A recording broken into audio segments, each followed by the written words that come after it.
তো বন্ধুরা, আশা করছি আপনারা সকলেই খুব ভালো আছেন। তো আমরা সকলেই কিন্তু খাসির মাংস খেতে খুবই ভালোবাসি, তাও যদি আবার হয় মায়ের হাতের রান্না। তো আজকের আমি আমার মায়ের রেসিপি থেকে এই রেসিপিটি আজকে আপনাদের সঙ্গে শেয়ার করেছি। রান্নাটা কিন্তু খেতে খুবই অসাধারণ, একবার বানিয়ে দেখবেন। তো খাসির মাংসটা রান্না করার জন্য এখানে আমি 800 গ্রামের মতন খাসির মাংস নিয়ে নিয়েছি।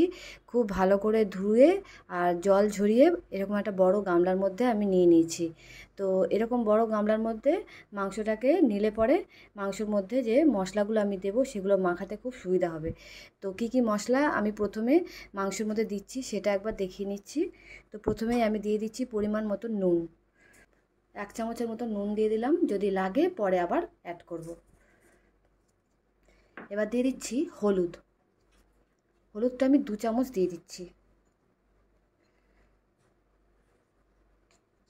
লঙ্কার গুঁড়ো আমি এখানে নিয়ে নিয়েছি 1 চামচের মতন, তো সেটা দিয়ে দিলাম। 2টো তেজপাতা দিয়ে দিলাম। আদা বাটা দিয়ে দিচ্ছি। রসুন বাটা দিয়ে দিচ্ছি। পেঁয়াজ বাটা দিয়ে দিচ্ছি। দিয়ে দিচ্ছি কাঁচা সর্ষের তেল।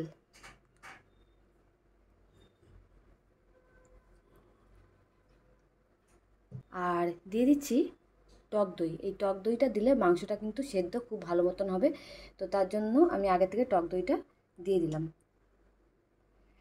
এবার সব মশলাগুলোকে আমি খুব সুন্দর করে হাত দিয়ে মেখে নিচ্ছি, অন্তত 4 থেকে 5 মিনিট মতন ভালো করে হাত দিয়ে মেখে নেব।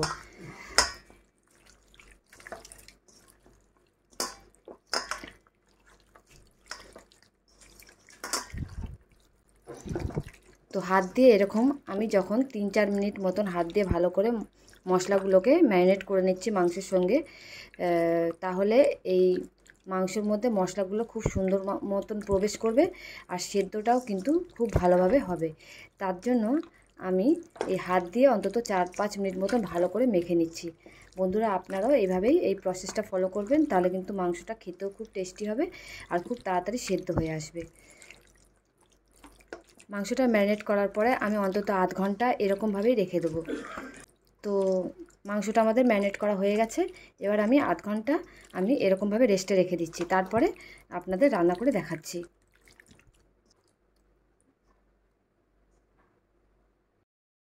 তো মাংসটাকে আমি রান্না করব এখানে আলু দিয়ে। আলুটাকে আমি ভালো করে একটু প্রেসার কুকারে সিটি মেরে নিয়েছি একটা। তো এবারে এই আলুগুলোকে আমি তেলের মধ্যে ভেজে নেব। তো আলুটা সেদ্ধ করে রান্না করলে খুব তাড়াতাড়ি আলুটা সেদ্ধ হয়ে যাবে আর খেতেও ভালো লাগবে। তো এবার আমি আলুটাকে ভেজে নিচ্ছি। গ্যাসের উপর আমি একটা কড়াই বসিয়ে দিয়েছি। কড়াইয়ের মধ্যে এবার আমি সর্ষের তেল দিয়ে আলুটাকে ভেজে নেব। তো কড়াইটা গরম হয়ে গেছে, এবার তেলটা দিয়ে দিচ্ছি।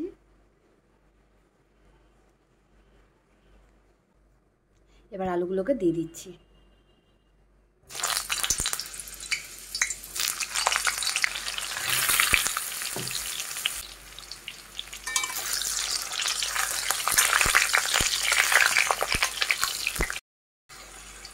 আলুগুলো ভাজা হয়ে গেছে, এবার তুলে নিচ্ছি।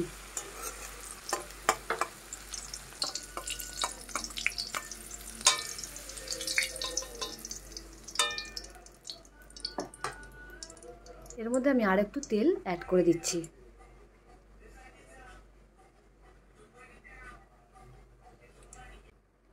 এবার আমি প্রথমে তেলের মধ্যে দিয়ে দিচ্ছি 3টে এলাচ, 4টে লবঙ্গ আর 2-3 টুকরো মতন দারচিনি। তো এলাচটা একটু থেতো করে নিয়ে তবে দিলাম।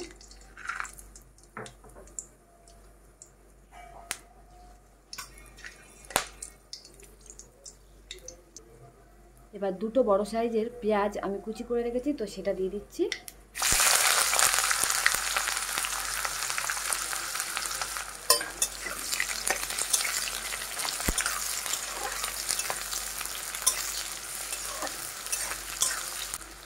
পেঁয়াজটাকে বেশ লাল লাল করে ভেজে নিতে হবে। এর মধ্যে দিয়ে দিচ্ছি 1 চিমটে মতন চিনি। চিনিটা দিলে মাংসের কালারটা কিন্তু খুব সুন্দর আসে, তাই জন্য অল্প করে একটু চিনি দিলাম। তো পেঁয়াজটাকে একদম লাল লাল করে ভাজা হয়ে গেছে। এবার আমি এর মধ্যে দিয়ে দিচ্ছি জিরে বাটা। আমি এটা বাটা মশলায় রান্না করছি, গুঁড়ো নয়। তো জিরে বাটাটা আমি দিয়ে দিচ্ছি প্রথমে।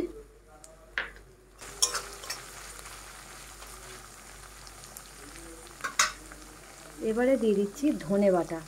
জিরে আর ধনেটা আমি কাঁচা অবস্থায় সিলে ফেলে বেটে নিয়েছি, তো বাটা মশলাটা আমি এই মাংসতে রান্না করছি। সুন্দর করে 4-5 মিনিট মতন মশলাটাকে কষিয়ে নিতে হবে।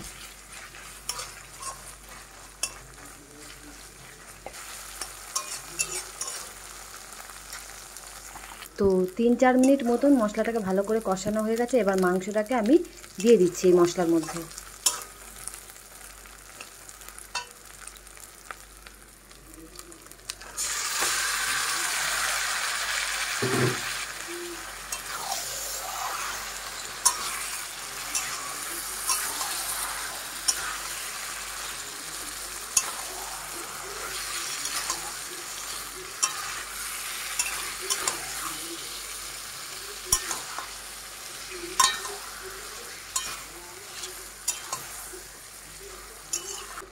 মাংসটাকে এবার আমি একটা ঢাকনা দিয়ে ঢেকে দিচ্ছি।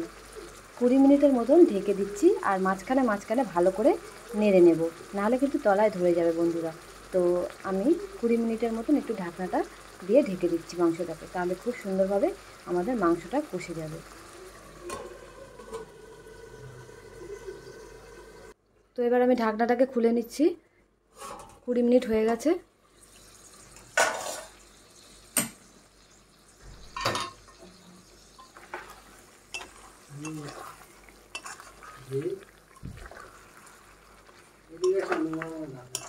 তো বন্ধুরা দেখতেই পাচ্ছেন মাংসটা থেকে কিন্তু তেল বেরিয়ে এসছে। এবার আমি এই মাংসের মধ্যে দিয়ে দিচ্ছি আলুগুলোকে। এবার আলুগুলোকে আমি ভালো করে নেড়ে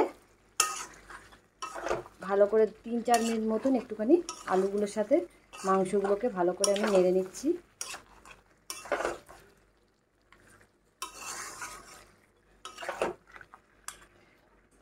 এর মধ্যে আমি এবার দিয়ে দিলাম 5-6 খানা চেরা কাঁচা লঙ্কা।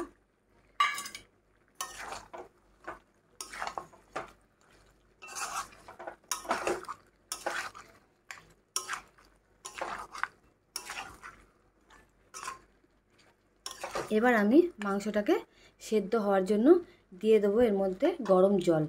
আমি বেশ অনেকটা মতন গরম জল এই মাংসতে দিয়ে দিচ্ছি। এখানে কিন্তু গরম জলটাই ব্যবহার করতে হবে, ঠান্ডা জল ব্যবহার করলে কিন্তু মাংসটা কিন্তু ভালো মতন সেদ্ধ হবে না। তো গরম জলটাই ব্যবহার করার চেষ্টা করবেন।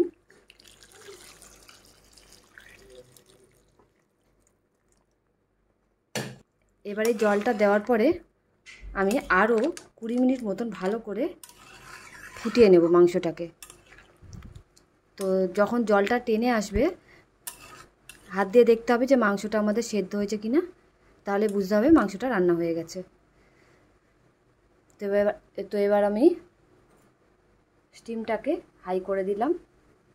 এবার 20 মিনিট মতন ভালো করে মাংসটাকে রান্না করে নিতে হবে।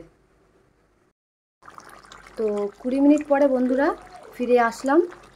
দেখতেই পাচ্ছেন ঝোলটা ফুটে একদম কমে গেছে। তো এবার আমি এই সময় কিন্তু গরম মশলাটাকে দিয়ে দিচ্ছি। এখানে আমি বাটা গরম মশলা নিয়ে নিয়েছি, তো সেটা দিয়ে দিচ্ছি।